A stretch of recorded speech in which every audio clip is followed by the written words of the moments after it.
Contadora de histórias. Oferecimento: Auto Ônibus Flora Mar e Plano de Assistência Funerária São Luís. Uma cidade cada vez mais linda, bem cuidada e cheia de vida.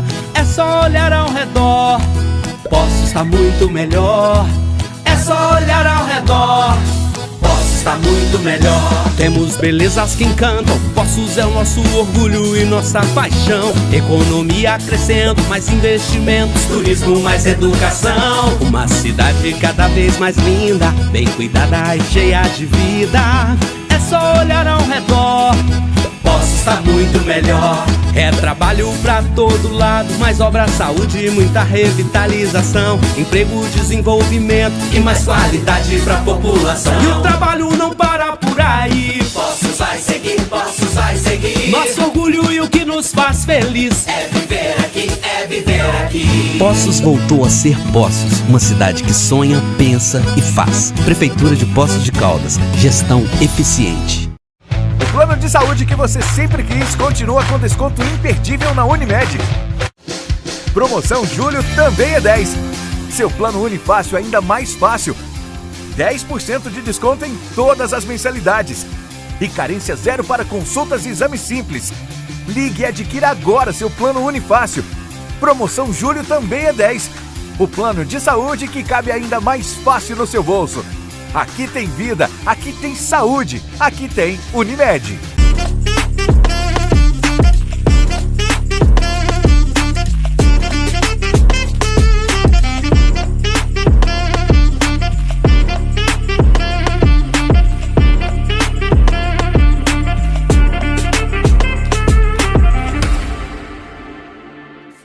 Olá, como vocês estão? E hoje eu tenho um prazer imenso de estar aqui com uma pessoa que é super conhecida na cidade de Poços de Caldas, não só em Poços, mas em toda a região, em Belo Horizonte, em São Paulo, enfim, ele é uma pessoa muito querida e teve, com certeza, que agendar um horário né, especial para estar nos atendendo, eu e o Gero, né, aqui na sua clínica. Eu vou conversar hoje, um bate-papo super tranquilo, leve, para apresentar o Dr. Vitor Adice, cirurgião plástico aqui em Poços de Caldas. E nós estamos gravando hoje na clínica dele. Olá, Dr. Vitor! Ana, um prazer estar aqui com você. Não foi dificuldade, a gente ajeitou o horário direitinho, a clínica está vazia, bem tranquila, já trabalhamos bastante durante o dia e realmente é um prazer estar aqui com você. Eu vi sua entrevista com a minha esposa e as outras mulheres, que foi maravilhoso. E assim que você falou que queria uma entrevista, eu busquei rapidamente um espaço para que a gente pudesse estar aqui falando. É um prazer estar com você e com todos que nos assistem. Eu só agradeço essa oportunidade de conhecer. A gente vai apresentar a clínica dele, que é um semi-hospital, né, pelo que a gente já andou, né, eu não conhecia. Nós vamos também falar sobre isso. Mas eu tenho uma curiosidade para a gente começar. Depois vamos para o seu lado profissional. Eu vou inverter o Contadora de Histórias. Ao meu lado, nós temos o São Francisco de Assis. É uma história que ele já me contou, linda. Esse, inclusive, foi restaurado. Uma paciente quebrou a cabeça dele e ele foi restaurado, está aqui íntegro, inteiro, e eu não vou nem encostar, que eu sou meio estabanada. Doutor Vitor, me conta um pouco da onde vem essa questão e também tem um motivo que o senhor que vai me falar. Olha, eu desde pequeno, eu sempre fui muito junto à minha mãe. Minha mãe, eu acho até que eu puxei um pouquinho dela, ela era costureira e eu virei cirurgião, costuramos algumas coisas diferentes, mas a habilidade manual, acredito que tenha vindo dela. E no final do dia, minha mãe sempre muito católica, tinha a oração de São Francisco. Quando eu vim para Poços de Caldas, sempre é importante que você ponha o nome de um santo naquele local que você vai atender. E para mim, o mais rápido que veio à cabeça foi São Francisco. E as pacientes descobriram que a clínica chamava-se São Francisco e começaram a me dar São Francisco. Minha esposa disse que eu exagero um pouquinho, deve ter uns 30 São Francisco na sala de vídeo e em alguns outros lugares da clínica. Este São Francisco que está a seu lado, a minha segunda mãe, que morava em São Paulo e me ajudou muito para vir aqui para Poços numa fase inicial, foi o primeiro São Francisco que eu ganhei. E sem querer, uma paciente esbarrou nele lá embaixo, ele caiu e ele foi arrebentado. E por sorte, um rapaz que veio aqui mexer com gravuras de quadro, consertou, e como a gente viu, ele está impecável. Hoje nós pusemos ele ali, mas ele fica atrás de uma mesa para ninguém chegar perto, bem protegido para ninguém tocar nele. E me parece assim, ao longo de 43 anos, né, eu tenho realmente muito a agradecer, tá, o que nós conseguimos conquistar em Poços de Caldas, evidentemente a custos de trabalho, de aprendizado, né? E hoje eu falo, eu sou um peregrino, eu já fui 3 vezes a Aparecida. Um amigo meu virou, você deve ter muito pecado. Eu falei, não é pecado, eu vou para agradecer, não quero pedir perdão, eu estou agradecendo aquilo que eu vivi em Poços de Caldas. Então, realmente, cada lugarzinho aqui, cada um desses santos tem uma história ou uma paciente que foi operada. Então, eu brinco, tem São Francisco que precisa fazer uma lipoaspiração e a paciente trouxe para mim. Tem São Francisco que tem cara meio que bebeu um pouquinho a mais. E tem um São Francisco que a minha esposa, quando era secretária da Secretaria de Promoção, se fazia através de folhas. Eu não me lembro bem o nome da árvore. E aí eu acabei recebendo São Francisco, que é uma coisa maravilhosa. E eles nos protegem. E o nome da clínica chama São Francisco.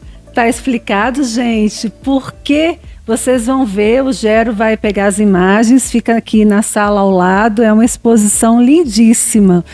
E, doutor Vitor, eu vi que cada lugar tem uma história bonita. Tem um quadro, né, que o senhor me contou da história da sua tia. E, primeiro, o senhor é nascido onde? Eu nasci em São Paulo, mas não vivi em São Paulo. Aos 2 anos de idade fui para o Rio de Janeiro. Meu pai, filho de libaneses, minha mãe de italianos. A primeira cantina a ser inaugurada no Rio de Janeiro, meu pai foi trabalhar, que era do irmão da minha mãe. Então eu posso dizer que eu fui paulista, fui carioca, a minha formação toda foi do Rio de Janeiro, antes de vir para cá, mas eu posso dizer que agora eu sou mineiro, porque eu tenho 43 anos de Poços, já vivi mais aqui do que no Rio ou em São Paulo. Já assumiu a cidade? Já assumi completamente. A história do quadro, e muitas vezes a gente filmava ou aparecia em alguma propaganda e perguntava se não era da Raulina. E não é o quadro da Raulina. O aspecto da mama é um aspecto de uma mama com prótese. Normalmente, uma mama sem prótese não tem uma elevação do polo superior. E essa mama possui.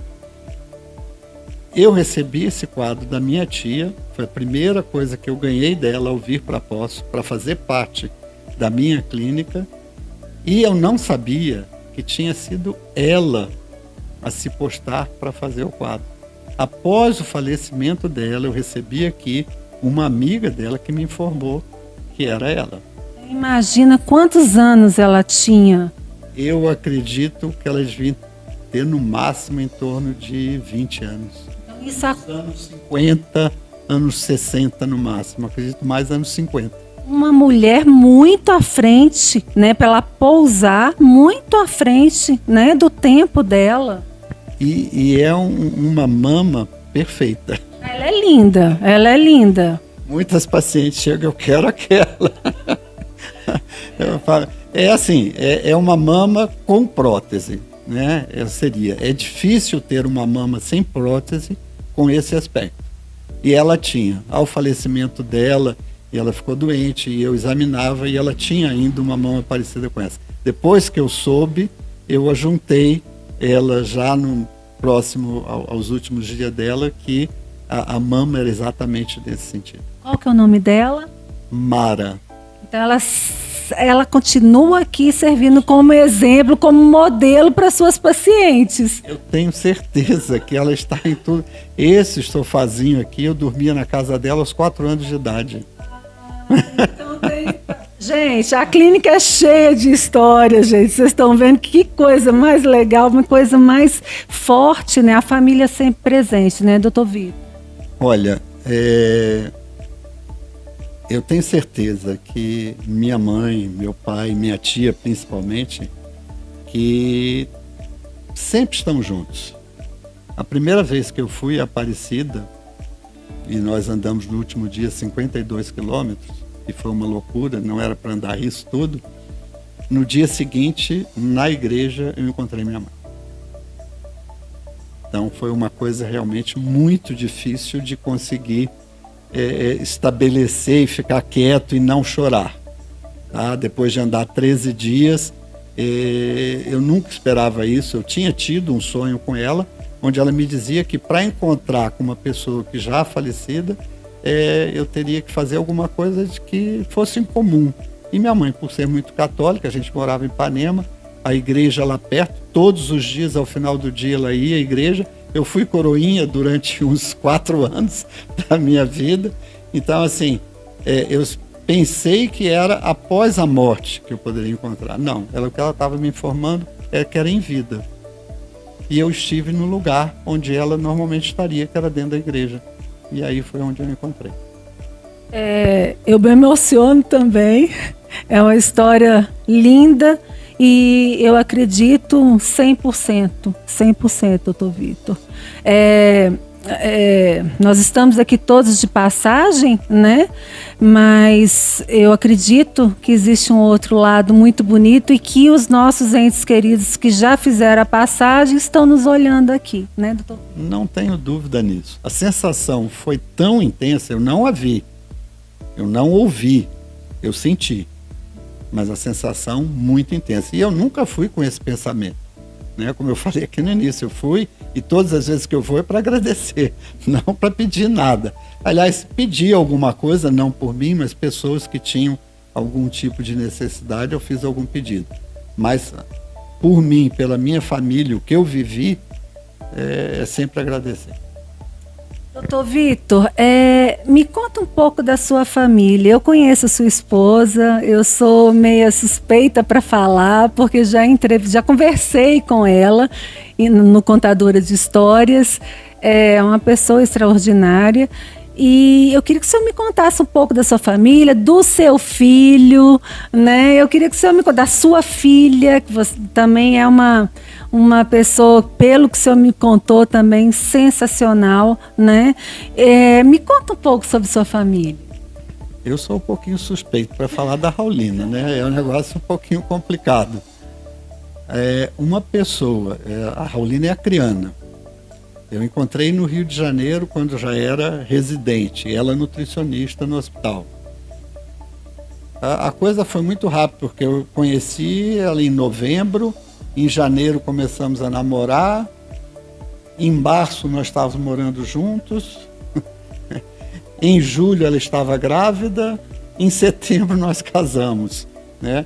E ela informou a mãe, na primeira vez que nós nos encontramos para sair, que ela ia encontrar um residente e que ia casar e que ia morar em Poços de Caldas. Isso foi, e a coisa toda foi muito rápida. A minha primeira filha, ela já tinha, mas eu peguei a minha primeira filha com 7 meses de idade. O senhor era pai? Completamente. Eu escolhi, eu falo sempre que as outras eu tive, ela eu escolhi. Essa é delegada na Paraíba, em João Pessoa. Eu conheço bem aquela terra pro lado de lá, adoro o Nordeste, mas a profissão dela é uma profissão mas muito, muito complicada, né? Com as suas dificuldades, né? Não é fácil, principalmente para uma delegada durona. E mulher ainda, infelizmente. Complica. Hoje ela está numa delegacia de mulher, talvez continuando algum trabalho que a Raulina começou aqui, né? Então eu falei, sou suspeito para falar da Raulina, acompanhei ela na política em todo o tempo, era no trabalho que ela teve junto às crianças de Poços de Caldas, porque nós chegamos aqui, ninguém sabia o que era nutricionista. E aí ela trouxe um materno infantil, que atende a gestante e depois acompanha a criança até 2 anos de vida. Passaram mais de 20 mil crianças. A Raulina tem neto por tudo quanto é lugar da cidade. Ela encontra alguém que fala que quando estava sendo amamentado tem foto com a Raulina. Tá? Então, e a Raulina, antes de pensar em ser política, ela resolveu, ela achava que tinha que fazer direito. Então ela é nutricionista, fez direito, foi oradora de turma. Eu chorava enquanto ela se formava, e para depois ela ser candidata, e aí foi 2 mandatos como vereadora e mais um mandato como secretária de promoção. E eu acho que ela conseguiu realizar muita coisa mesmo na Secretaria de Promoção. Aquilo. Mas como a política é uma coisa assim que se briga daqui, aí você tem grandes decepções, e hoje ela está afastada por decepções dentro da política. Mas e muitos falavam para ela que ela não sabia ser política. Ela não pedia nada para ela. Ela pedia pelos outros. Infelizmente é assim. Minha segunda filha é aquela que, quando nós casamos, a Raulina já estava grávida. Ela hoje é presidente da área de vacinas do Brasil na Sanofi. Essa minha filha, aos 16 anos, falou que queria se mudar de Poços de Caldas, porque aqui o estudo ninguém levava muito a sério, e ela queria ir para São Paulo. Nunca mais voltou. Continua em São Paulo, então? São Paulo me deu 2 netos, um deles está na minha casa e faz uma bagunça enorme, agora de férias, e ela está nesse cargo, é a primeira mulher presidente dentro da Sanofi no Brasil. Então, e é assim, é outra Raulininha, né? São 2 Raulininhas ali postadas, uma como delegada e a outra dentro de uma parte corporativa. Né? E o terceiro é o Pedro, está aqui comigo já há 5 anos. A formação de cirurgião plástico não é uma formação pequena. Além dos 6 anos de medicina, você tem que fazer 3 anos de cirurgia geral e 3 anos de cirurgia plástica. A princípio ele não estava muito com vontade de fazer, eu falei, olha, essa clínica aqui só trabalha se você tiver se você tiver essa formação. E aí ele foi atrás, foi na Beneficência Portuguesa, foi da área de transplantes, um negócio assim bem agressivo, um trabalho muito árduo. Bem pesado, né? Bem pesado. E depois ele foi para o Rio de Janeiro, os 3 anos de cirurgia plástica, e está comigo aqui já há uns 5 anos. E hoje eu tirei um pouquinho o pé do acelerador. Aí ele tirou o pé do acelerador, mas continua atuando normalmente, né? Não tão normalmente. Hoje eu não atendo consulta nem pós-operatório. Fica por conta dele, a administração da clínica está por conta dele. Todas as cirurgias nós estamos juntos. Ou ele começa e eu termino, ou nós fazemos juntos, ou eu começo e ele termina. A coisa varia dependendo do momento. Como eu te mostrei aqui, nós temos 3 salas de cirurgias. Aqui só fazemos cirurgias com anestesia local. Há algum tempo eu vi que o custo da cirurgia plástica não era acessível a todo mundo. E eu já gostava de fazer alguma cirurgia com anestesia local. Com o advento da lipoaspiração tumescente, criaram uma fórmula para se colocar durante a lipoaspiração. No início a gente achava que se colocasse muito líquido, a gente perderia o formato e não saberia quanto que a gente estaria tirando do líquido injetado ou da gordura. Com o tempo, evidentemente, você veio ganhando conhecimento, sabendo como fazer.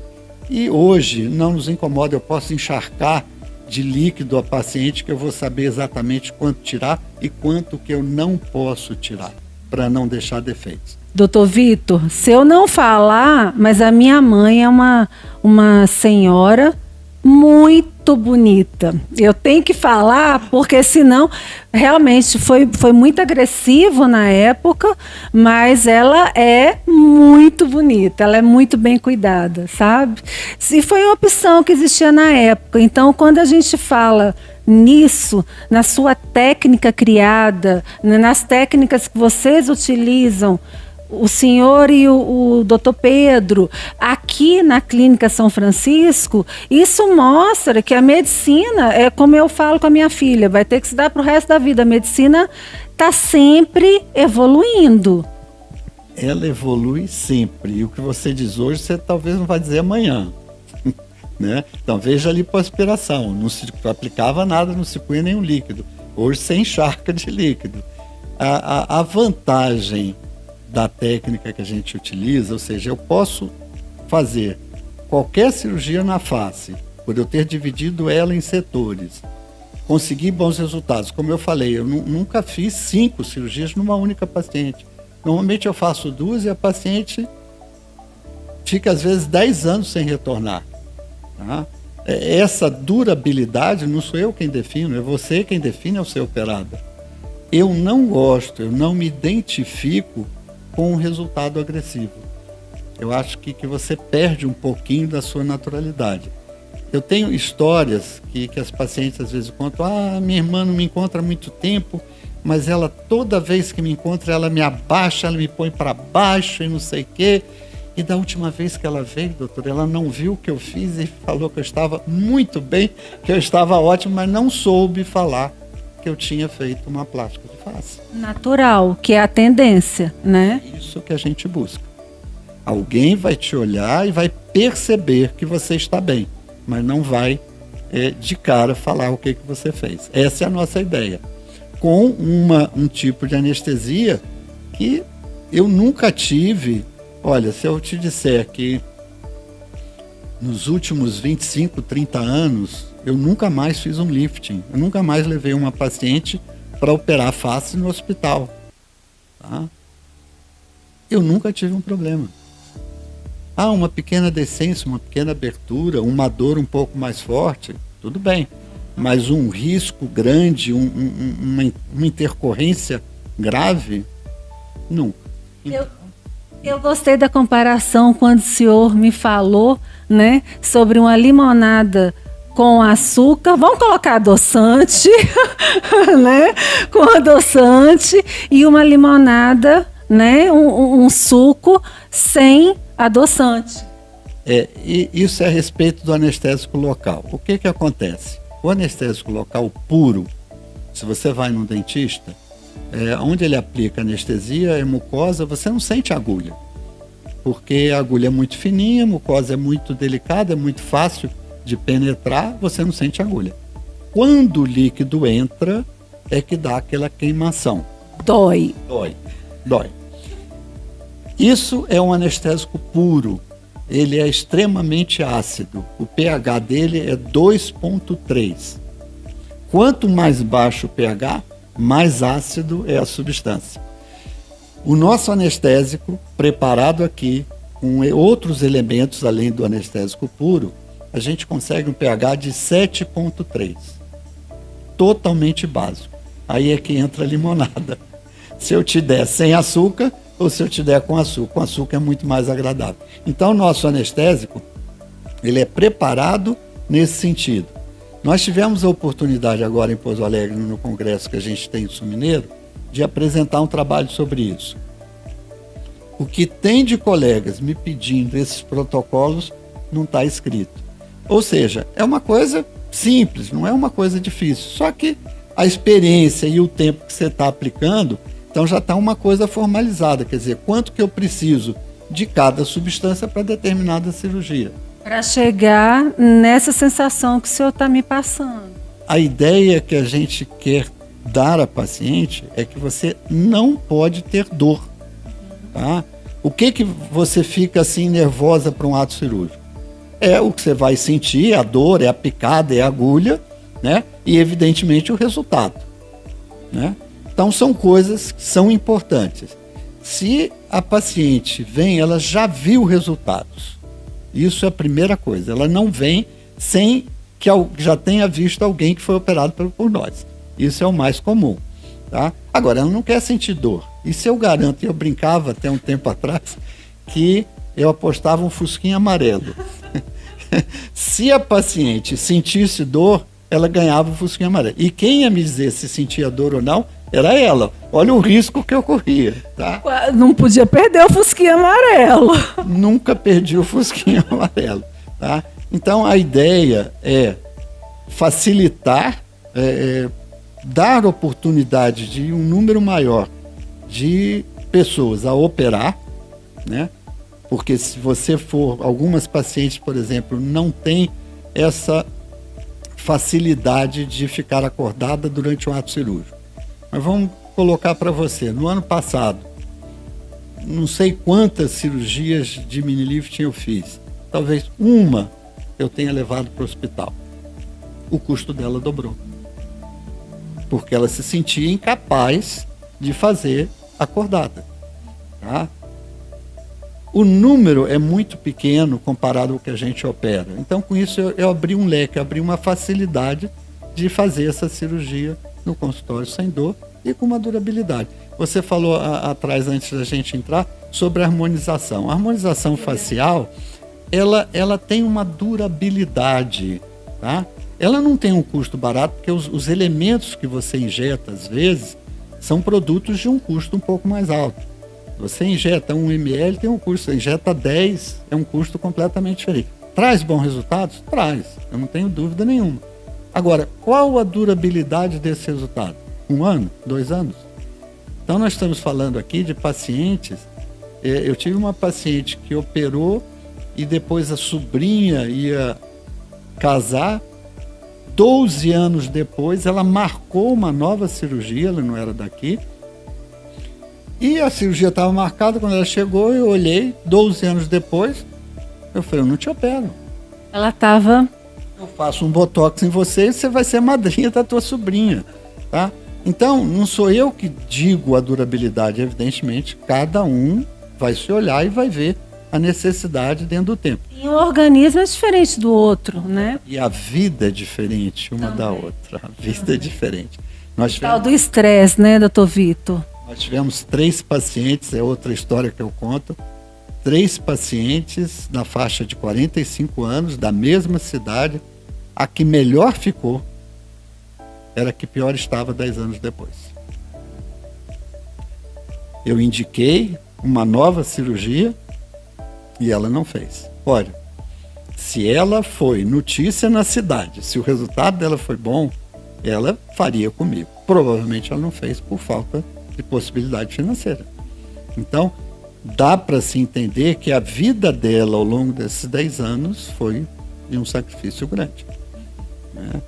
Porque o resultado que ela teve, com certeza me trouxeram muitas pacientes, porque estourou o resultado dela, né? Então, a durabilidade é uma coisa individual, mas nós temos visto aqui estatisticamente com esse tempo de 10 anos. O Pedro, voltando do Rio de Janeiro, onde só se faz o lifting e não se admite fazer o mini lifting, isso é que é pior. O professor dele, que tem um nome grande, foi aluno do Pitangui, é um senhor já de bastante tempo dentro da cirurgia plástica, ele não admite fazer um mini lifting.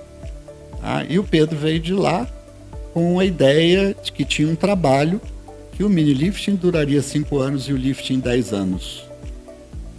Ao longo do tempo, ele foi vendo nossas pacientes e o tempo de pós-operatório, e ele se convenceu que não é bem esse trabalho, pelo menos não é o resultado que nós temos.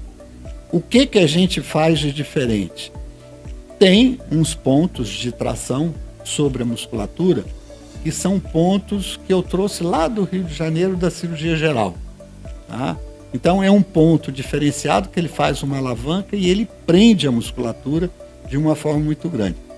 Pode ser que um dos resultados, e pela durabilidade que eu tenho, seja esse ponto que a gente dê no mini lifting. Então aí eu volto para as mãos, pelas habilidades manuais que veio lá da sua mãe, né? Porque é claro o conhecimento, a bagagem toda, mas uma mão, né, as mãos, né, que conseguem fazer esse trabalho bonito. Ela fazia vestido de noiva. Nossa, que coisa linda! Realizava sonhos como o senhor realiza sonhos, né? Porque mexe com a autoestima da mulher. Sim, isso é fundamental, né? Você ter... Uma coisa é o que a gente cobra, uma coisa que recebe pelo trabalho que você faz. Mas eu falo sempre que a satisfação é muito maior do que o que você está cobrando. Não tem dúvida. E quando a paciente retorna e demonstra isso em todos os sentidos, é fantástico. Eu vou contar uma outra historinha. Nós operamos uma vez, já que é de histórias, vamos contar a história. Eu tive uma paciente que tinha tido uma doença grave e ela tinha muitas cicatrizes no abdômen. E ela veio para fazer o abdômen. Foi uma cirurgia difícil, porque essas cicatrizes estavam muito presas, muito difícil de ressecar, e nós obtivemos o resultado. Fizemos a lipo mais o abdômen. No pós-operatório, eu examinei várias vezes a paciente, ótima, tudo bem, evolução muito boa. Um determinado dia, eu estou entrando aqui na clínica, colocando o carro ali do lado, saíram 2 mulheres da clínica, uma delas me cumprimentou, me deu um tchauzinho, saiu, eu olhei, eu falei, mas que moça bonita. E eu olhei, e eu fui até o portão para olhar mais, porque estava muito bonita. Eu falei, será que é minha paciente? Entrei aqui e perguntei. Era minha paciente. Eu estava acostumado a vê-la, para examiná-la, nua, deitada, né, para ver as áreas, para ver a cicatriz. Eu não tinha visto ela vestida. Ela estava lindíssima. Eu mandei que ela voltasse, porque eu queria vê-la e fotografar ela vestida, com aquela evolução toda que ela teve no pós-operatório, a autoestima que ela obteve por conta. Eu falei, não mude a sua roupa, use essa roupa sempre. O que ela fez? Qual foi o procedimento que ela fez? Ela fez uma lipoaspiração em todo o dorso, tórax, abdômen, e tirou toda a parte inferior do abdômen, onde eram as maiores cicatrizes dela. Então eu consegui que ela tivesse uma modelagem muito bonita. Mas ela, por essa melhora da autoestima, ela começou a se vestir e a se cuidar também. Não, completamente. Tanto que quando ela saiu daqui, eu não reconheci. Eu achei que era uma paciente. Eu fui atrás para saber quem era essa paciente. Tá? Eu não a reconheci. E aí eu estimulei. Falei, você não pode deixar de se vestir assim. É isso aí mesmo. Então, para quem estava com vergonha do corpo, por uma agressão de uma doença, de repente está vestida daquela maneira e andando dona do mundo da rua, isso é a grande satisfação nossa, não tem dúvida. E as histórias que vêm de uma face operada, quando alguém fala, eu brinco, quando você faz nos primeiros dias um mini lifting, principalmente o mini lifting, eu brinco, a família dá apelido.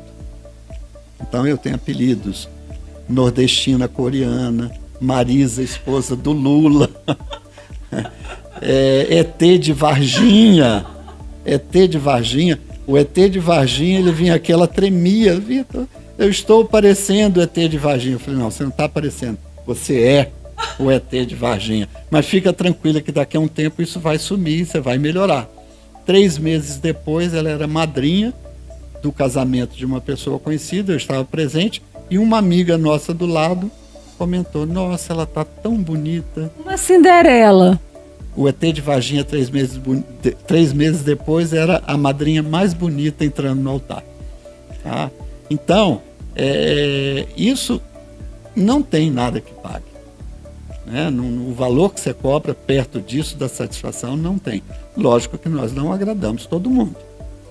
Isso é normal em qualquer profissão, né, doutor Vitor? A gente sabe que isso é, assim, extremamente normal. E aí nós ficamos chateados, não foi aquilo que ela obteve. É falta de falar? Não, a gente explica, a gente fala. Por exemplo, para fazer uma lipoaspiração e a paciente engordar 14, 15 quilos depois, você perdeu a lipoaspiração. Eu tenho uma amiga que passou por isso. Eu falei, não adianta nada, Juliana, se você continuar, falei o nome. Nossa, desculpa, tudo bem, não precisa cortar.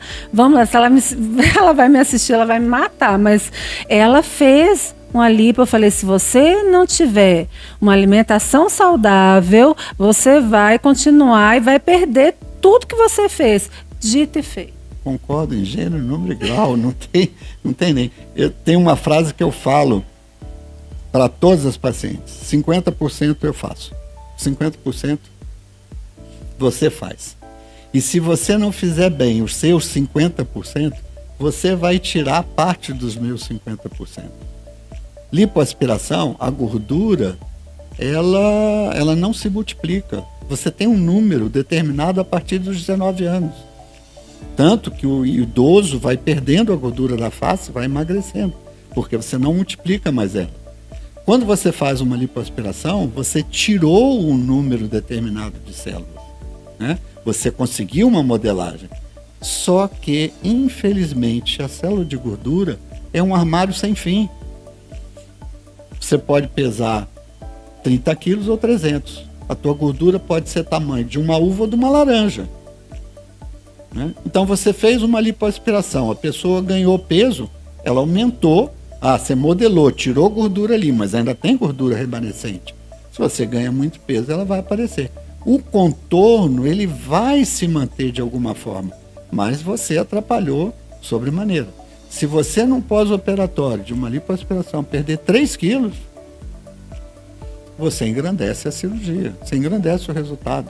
Atividade física junto com a alimentação, a cirurgia foi feita, continua, né, a sua vida, inclui a atividade física, inclui a alimentação saudável, que está tudo perfeito. Eu vou trazer aqui para falar para elas. Eu adoro esse tema. Se não tiver um controle alimentar e não tiver atividade física, eu brinco. Qual é a dificuldade do idoso? É sentar e levantar, porque ele não tem musculatura.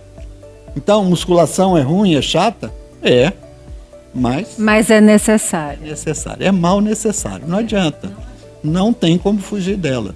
Agora, você faz uma cirurgia, nós vamos segurar a paciente até ela se restabelecer, tudo, mas depois a gente está incentivando a uma perda de peso e a uma atividade física para manter aquele resultado. Isso é regra, fundamental. Não tem como esconder isso ou achar que, a não ser que você faça 1, 2, 3, 4 lipoaspirações, tá? Mas não é essa a ideia, porque depois da primeira, as outras começam a ficar mais difícil. A própria célula de gordura começa a ter fibrose entre elas e você já não consegue fazer um movimento já tão solto como foi a primeira, tá? Então, existem dificuldades nessas intercorrências de refazer uma lipoaspiração. Eu acho que é aí que acontece as intercorrências tão faladas aí, né, doutor Vitor? Olha, aí eu diria que tem 2 fatores. Primeiro, pessoas incapacitadas para fazer. No Brasil, parece que hoje a invasão da cirurgia plástica qualquer um faz. Então, eu não vejo punição para quem. Então, você imagina 6 anos de medicina e 6 anos de formação. Uma vida. E aí você pega uma pessoa que fez 3, 4 anos de uma determinada profissão, faz um curso de final de semana e começa a fazer atos cirúrgicos, né, sem preparo. Então, essas complicações de quem não está habilitado. As complicações de quem está habilitado e são intercorrências que o organismo aconteceu durante o ato e que são imprevisíveis, estatisticamente tem um número pequeno. Eu brinco muitas vezes, eu falo, se a lipoaspiração tivesse uma estatística de trombose venosa profunda acima de 1%, eu pensaria 2 vezes antes de operar alguém da minha família. Mas como o percentual é 0,00 alguma coisa... É muito pequeno. É pequeno, mas existe, né? Por que eu ando 320 quilômetros? Para agradecer o que nada aconteceu comigo, né? Porque uma trombose venosa ou uma trombose gordurosa após uma lipoaspiração, ela pode ocorrer. E você nunca sabe quando que ela vai ocorrer, tá? Então, mas é diferente um médico habilitado e um médico ou uma profissão... Outro profissional. Não habilitado e que não compreende como fazer a cirurgia. Intercorrências existem? Lógico, vão existir sempre. Tá? Eu falo muito para minha paciente, olha, eu nunca tive. Não sei, ao te operar, eu não sei o que vai acontecer. Eu posso falar para trás, mas para frente eu não tenho como determinar. Lógico, exames, maneira, forma, anestesista, hospital, isso tudo vai engrandecer um ato cirúrgico ou vai trazer tranquilidade para um ato cirúrgico, né? É de fundamental importância que a gente busque isso para cercar o paciente, né? Mas intercorrências existem. Eu acredito, eu tenha tido hoje trombose venosa, pelo menos ao longo aí de 43 anos, pelo menos umas 12. E não sei bem porquê, de um tempo para cá, eu tive um número maior de 10 anos para cá do que os 30 anos para trás. Tá? O senhor sabe explicar o porquê disso? Outro dia nós estávamos no congresso e nós estávamos comentando, e alguém comentou a respeito de medicamentos que se usa em academia, para aumentar a testosterona, para aumentar a musculatura. Então, muita gente está usando determinados medicamentos e você não é informado disso. Eu acredito que isso seja um dos fundamentos de ter aumentado. A Covid, vacina, tem muita interrogação, né? Mas que eu tive um aumento de 10 anos para cá, dessas 12 pelo menos que eu tive, eu tenho certeza que de 10 anos para cá aumentou. Não tive nenhuma parte com agressividade pulmonar. Uma coisa é você ter o trombo em membros inferiores, outra você ter a nível pulmonar, que é um quadro extremamente grave, né? E é tratável, né? É tratável, mas eu posso dizer para você que tem que tratar o paciente e a gente, porque você não está acostumado a mexer com doença, você não está acostumado a mexer com paciente grave. Eu tive há uns 4 anos ou 5 anos atrás uma primeira paciente minha que entrou numa UTI. E ninguém descobriu o que ela tinha. Não foi um trombo, mas a pressão não se posicionava, ela precisou de medicamentos para manter. Ao longo da estadia dela na UTI, eu fui informado do que tinha acontecido com essa paciente. Uma das noras dela era bioquímica. E aí me informou o que ela tomou. Ela trouxe os exames dela no início do mês, e do início do mês até a 3ª semana do mês, quando eu operei, ela usou tudo. E não me informou. Então, aqueles exames que ela apresentou no início não eram os exames na véspera da cirurgia. Depois de operada, aquilo tudo veio à tona. Ela gastou talvez 3 vezes mais na UTI do que com a nossa cirurgia. E por falta de informação e por ter feito uma coisa que ela não podia ter feito de jeito nenhum sem me comunicar, né? Medicamentos agressivos no intuito de perder peso no pré-operatório. Nossa, é aí que entra a questão da experiência, né? Da seriedade do trabalho de um médico, né? Como o senhor, como o seu filho, como muitos que a gente, né, vê por aí, e na hora de fazer uma cirurgia, procurar e falar, né, e falar realmente o que a pessoa está usando, fazendo. Fica a dica, né? Eu acho que seria uma dica, né, doutor Vitor? Olha, tem hora que você fala, não vou te operar. Você não tem condição de operar. A paciente às vezes se revolta, não, mas você passou pelo cardiologista, o cardiologista mostrou teu risco. Sabe, eu não vou entrar numa ponte com jacaré lá embaixo para me equilibrar, não é por aí, né? Então existem todos esses exames pré-operatórios, os cuidados durante o ato cirúrgico e os cuidados no pós-operatório. Quando eu falei aqui que eu estou tirando o pé do acelerador, meu filho está ficando com toda esse equilíbrio do paciente na informação, no pré-operatório e depois no pós-operatório. Porque às vezes você manda a paciente, você operou o abdômen, você vai ter que dobrar. Você vai ter que andar curvado, você tem que andar em 90 graus, dobrando o joelho, dobrando a coluna. Aí você está aqui pela janela, olha lá fora, o paciente vem em pé. Quando entra dentro da clínica, ela dobra. Quer dizer, então você tem que lidar com esse paciente e explicar. Ao marcar o paciente, hoje, amanhã, por exemplo, nós temos um abdômen. Eu marquei, são 40 centímetros de incisão por 12 centímetros de retirada. Então eu peço um espelhinho, ela olha, veja o que eu vou tirar, para que você me ajude no pós-operatório. Não me ajude, ajude a ela. Né? Mas para ela ter consciência da quantidade a ser retirada. Por que a gente está pedindo aquele movimento, aquele posicionamento? Então, isso é fundamental. Então, todos esses cuidados, eles somam uma coisa muito grande ao redor do paciente. Né? O médico tem que ter isso em mente, né? Tem que ter o cuidado no pré-operatório, né? Aquilo da lipoaspiração que nós falamos, tem limites, você tem que saber o quanto fazer. E outra coisa, evidentemente, o manuseio disso. Houve numa fase inicial muito acidente, né, de entrar com uma cânula dentro do abdômen e tal. A Clara Nunes, né? A Clara Nunes foi um acidente anestésico. Anestésico. Naquele tempo, nós, no anestesista, não tinha aparelhagem suficiente que denotar. Hoje, você é monitorada, só falta saber a tua lembrança. Só falta saber a respeito do teu pensamento. O resto tudo é anotado. Houve uma falha de um período não demonstrado. Por exemplo, naquela época se tirava pressão, pegava o pulso manualmente. Hoje, imagina. Hoje você tem um eletro, saiu daqueles parâmetros, aquilo está apitando, é completamente diferente. Houve um problema anestésico. Ela ficou sem ventilação durante um período, mas não tinha informação. Hoje você tem essas informações todas, é diferente.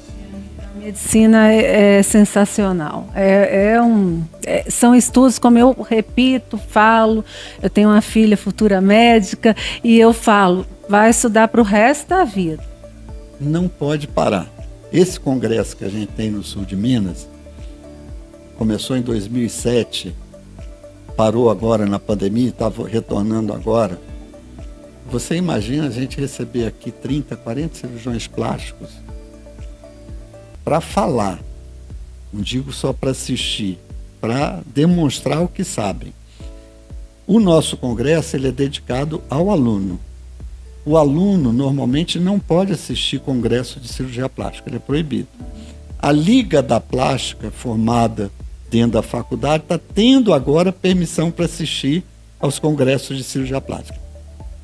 O senhor foi presidente. Como o nosso congresso é oficioso, né? Ou seja, nós recebemos da regional um auxílio para fazer e vem pessoas de Belo Horizonte para cá para participar, nós podemos convidar os alunos. Então nós vamos ter no ano que vem o congresso, o 14º congresso aqui em Poços, e será na PUC pela primeira vez dentro de uma faculdade. Isso facilita bastante. E os alunos da Liga todos já estão envolvidos, residentes da Santa Casa, e nós vamos fazer uma coisa que eu fiz durante um bom tempo, que era o mutirão pré-congresso. Um presidente mineiro de Belo Horizonte, ele foi presidente nacional, foi o único presidente nacional, ele criou um departamento de ação social.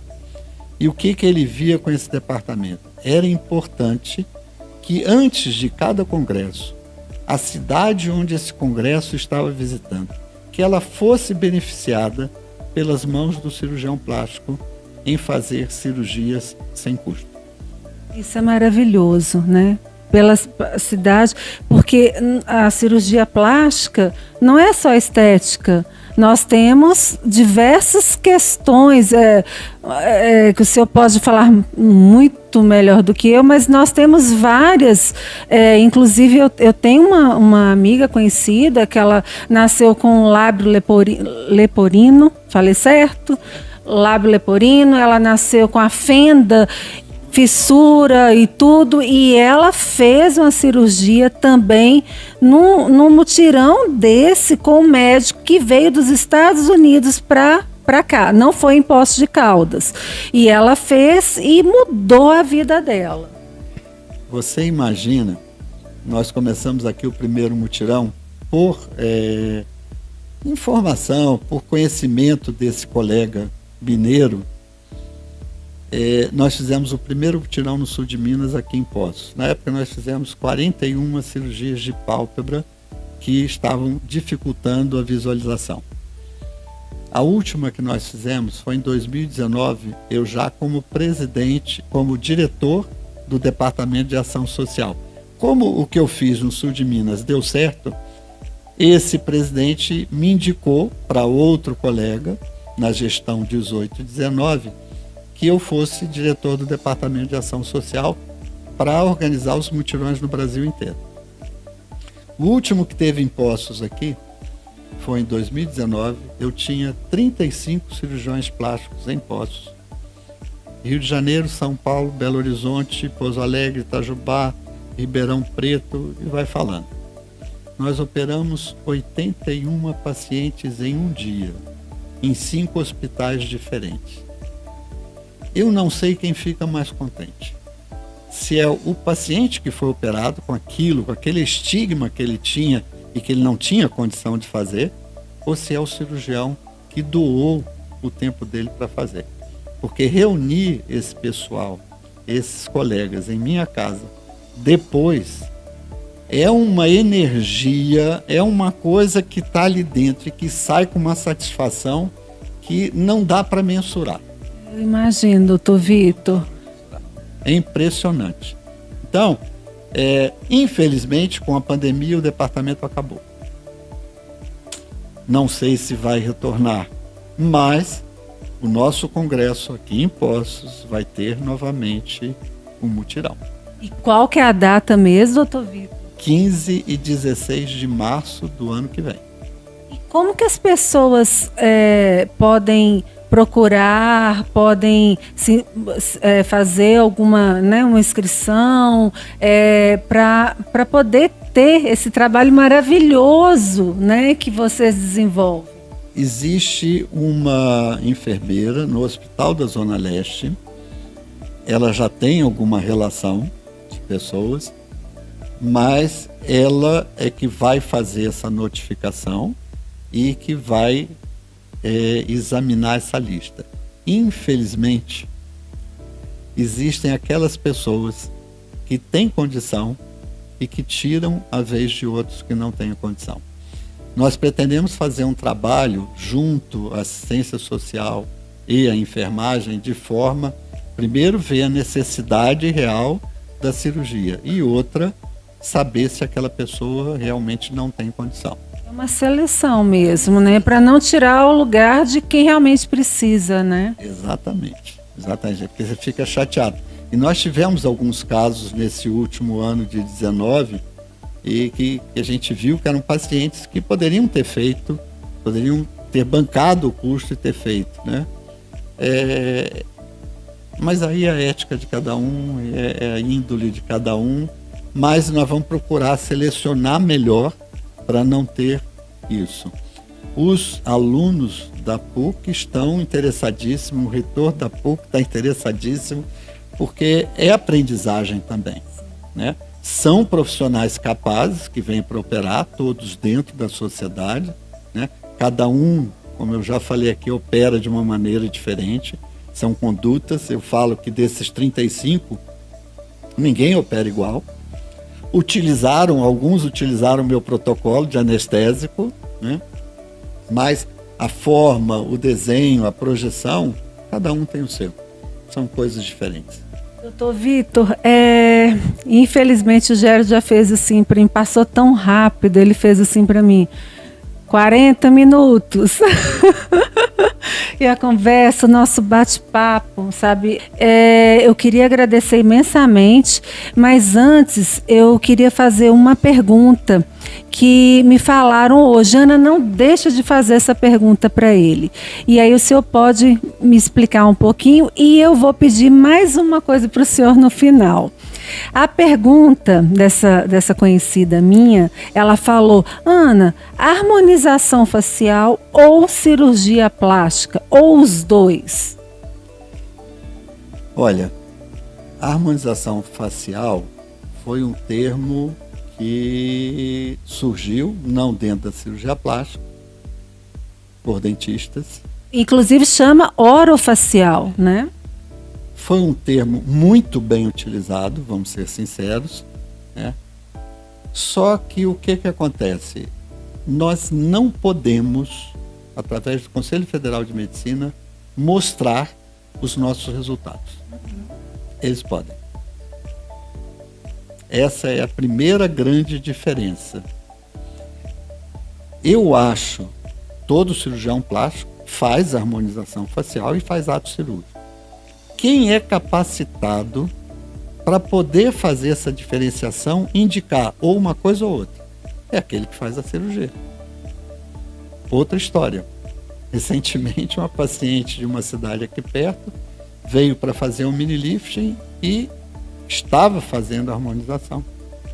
E o colega ou o dentista, eu não sei bem quem era, não indicou a cirurgia. Não, você tem que fazer a harmonização e não a cirurgia. Ora, se você não faz as duas coisas, como é que você vai poder indicar ora uma ou ora outra? Né? A grande diferença do ato cirúrgico é que você está mexendo na anatomia do paciente. Quando você faz uma harmonização, você ou está introduzindo ou está inibindo alguma coisa. E o tempo é um tempo pequeno, é curto. 1 ano, 6 meses, dependendo do organismo. Tem alguns produtos que falam até 2 anos, mas você não pode jurar para o paciente. A absorção é diferente. Tá? Houve uma demonstração aqui de um desses produtos e um rapaz que esteve, foi feito em mim e estou com 2 anos de resultado. Ele está vendendo produto, eu não sei até onde não vai essa vontade de manter esse produto. Mas cada organismo é diferente do outro. Como hoje se fala, você faz uma cirurgia e o teu pós-operatório você pode fazer atividade física depois. Olha, você pode mudar a cirurgia, você pode fazer o que for, mas o organismo é o mesmo, não mudou. Tempo de recuperação não muda, a não ser que você faça uma cirurgia invasiva aberta ou uma cirurgia por vídeo. Aí eu concordo que possa mudar, mas um ato cirúrgico de uma mama, de um abdômen, de uma lipo, dizer que você encurta o período de pós-operatório, não tem como. E para a gente finalizar, eu acho que todas as mulheres que estão nos assistindo, né, eu tenho certeza absoluta, gostaria de fazer essa pergunta. Qual uma sugestão, uma dica, com a sua experiência, com a sua expertise, né, que o senhor daria para as mulheres e homens? Não vou excluir, os homens hoje estão se cuidando até mais que as mulheres. Muitos. Mudou muita coisa. Só que o homem é mais medroso. O senhor vê isso? O homem é mais, sem dúvida. A mulher é muito mais afeita ao ato cirúrgico do que o homem. O homem tem intenção. Veja, tratar sempre, você vê um botox, uma menina de 20 e poucos anos que tem uma expressão carregada, ela pode usar um botox sem problema nenhum. E o que ela vai estar fazendo? A durabilidade é pequena, mas ela deixando de fazer aquelas marcas de expressão, ela vai deixar de marcar a pele. Então ela vai conseguir preservar ao longo do tempo aquela pele. Então uma jovem de 20, 30 anos já tem produtos para ela fazer. Evidentemente, cuidados, não precisa chegar a um ato cirúrgico. Mas, se você sentir que o movimento palpebral ou o movimento facial... Eu já tive paciente com 25 anos que eu operei de pálpebra. E o que a gente pode falar de uma cirurgia palpebral? Você opera uma vez na vida. Ao longo desses 43 anos, eu devo ter 10 pacientes que eu fiz 2 vezes. Quantos pacientes eu operei de pálpebra? Não sei. Mas, antes da pandemia, nós estávamos operando em torno de 200 por ano. Você ter 10 pacientes fazendo 2 vezes, eu posso falar que é uma vez. Se uma paciente aos 40 anos já tem sinais de envelhecimento da face, se ela fizer um mini lifting, ela vai ter uma durabilidade de 10 anos, quer dizer, ela vai voltar ao meu consultório aos 50. Há uma harmonização facial. vamos ver custo de um e de outro, e vamos ver durabilidade, e vamos ver a indicação. Eu acho que a indicação cirúrgica ou da harmonização tem que ser de alguém que tenha conhecimento das duas áreas. Senão você vai estar pendendo sempre para um lado, porque você não faz a outra. Então, gente, fica a instrução, né? Eu posso falar que não é uma dica, é uma instrução para a mulherada, né? Para os homens também, né? Eu falo sempre, eu faço a harmonização facial, eu uso Botox, né? Já tem um tempo, e eu falo que para mim, eu comecei como prevenção. É uma prevenção realmente antes que você craquele. A gente brinca muito, a mulher fala, nossa, eu estou precisando, que eu estou craquelando já. Mas é uma realidade, né? A gente está brincando para descontrair, mas a prevenção é essencial. Você opera, você melhora, você atinge um resultado, mas você não parou o botão tempo. O botão tempo continua rodando. E rápido. Muito rápido. Então, se você não se cuidar todos os dias, preventivamente, o protetor solar, uma hidratação bem feita, um tratamento de pele de vez em quando, dessas 3 pacientes que eu contei a história aqui, que a melhor estava, a que pior ficou, uma delas era fumante, estava tão boa quanto as outras. Por quê? Apesar do fumo, ela nunca deixou de vir. Ela fazia o botox, ela fazia um peeling, ela fazia sempre alguma coisa ao longo dos 10 anos e ela manteve o resultado. A outra não. A outra não voltou mais aqui, teve as agressões, provavelmente da vida, mas por ter uma pele clara e provavelmente não teve cuidado, ela perdeu o ato cirúrgico nos 10 anos, mas de uma forma extremamente agressiva. Então vocês ouviram mais uma dica, filtro solar e o retorno, nem que você venha dar um oi para essa simpatia que é o Dr. Vitor, infelizmente, o Gério já está falando, nosso tempo terminou, Dr. Vitor, eu quero agradecer, parabenizar por todo esse trabalho que o senhor realiza fora a sua clínica, dentro da sua clínica.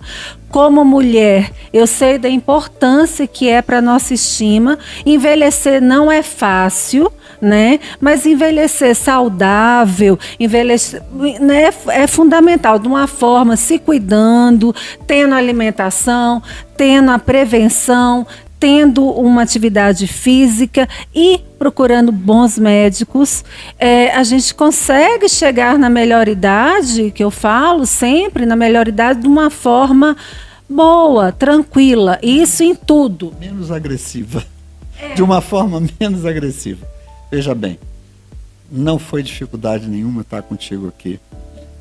O papo de histórias foi tão fácil, tá? Tão tranquilo, saiu de uma forma assim, lógico que falar do que você gosta de fazer sempre é muito simples. Agora, ouvir essa melodia lá de BH facilita bastante pra gente. Muito obrigado. Doutor Vitor, eu que agradeço, parabenizo o senhor mais uma vez, o seu filho Pedro, né, que não está aqui com a gente, parabenizo e aguardo o senhor, qualquer dia eu volto para falar dessa ação que o senhor vai realizar em março, não é isso? Está comprometida já. Então, em março, antes nós vamos voltar, mas em março a gente faz questão de acompanhar. Faço questão que você documente. É muito importante. Muito obrigada, doutor Vitor. Obrigado a você, uma delícia.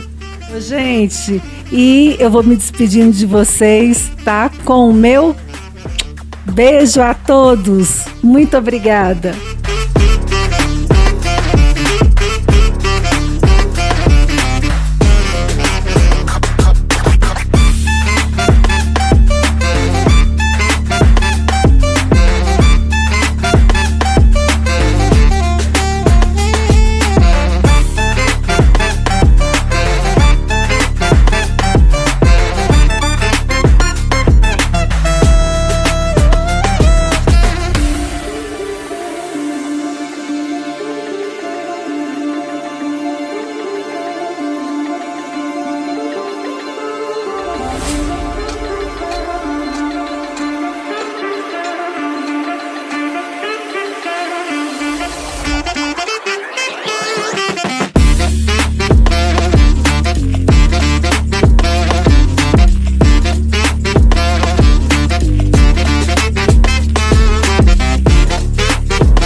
cidade cada vez mais linda, bem cuidada e cheia de vida. É só olhar ao redor, Poços está muito melhor.